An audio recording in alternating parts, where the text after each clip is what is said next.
Bonjour les amis, c'est Cédric et Elodie de la chaîne Autonomie Lifestyle. Aujourd'hui, on partage avec vous les motivations qui font que nous avons décidé d'avoir des poules. Alors, il y a 3 raisons. La première est en termes économiques. Les œufs qui sont vendus ont bien sûr un coût selon le nombre que l'on achète. Ça dépend où l'on se situe, aussi de la provenance et de la qualité des œufs.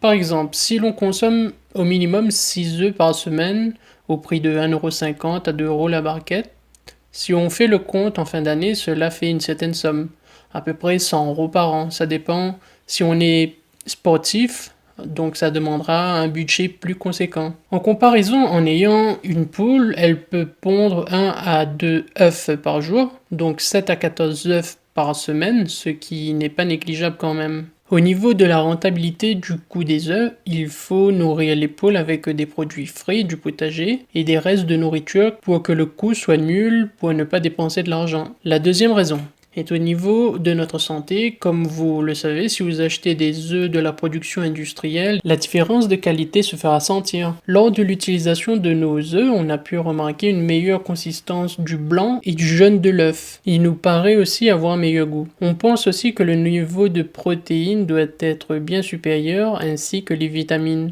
car nos poules ne reçoivent pas de vaccins ou d'autres produits utilisés dans les batteries de production industrielle, qui elles sont un peu obligées de les utiliser pour lutter contre la prolifération de certaines maladies et autres.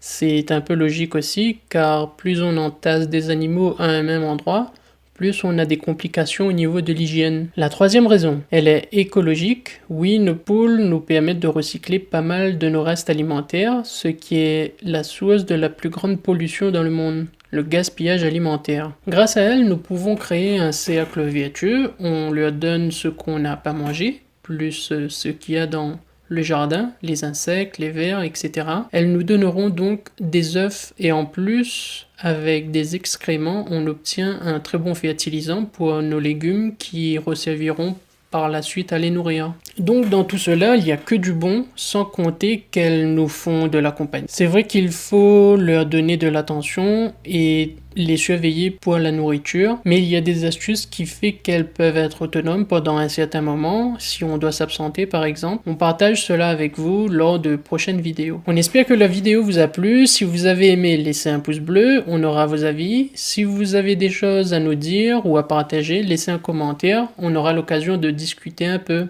À bientôt!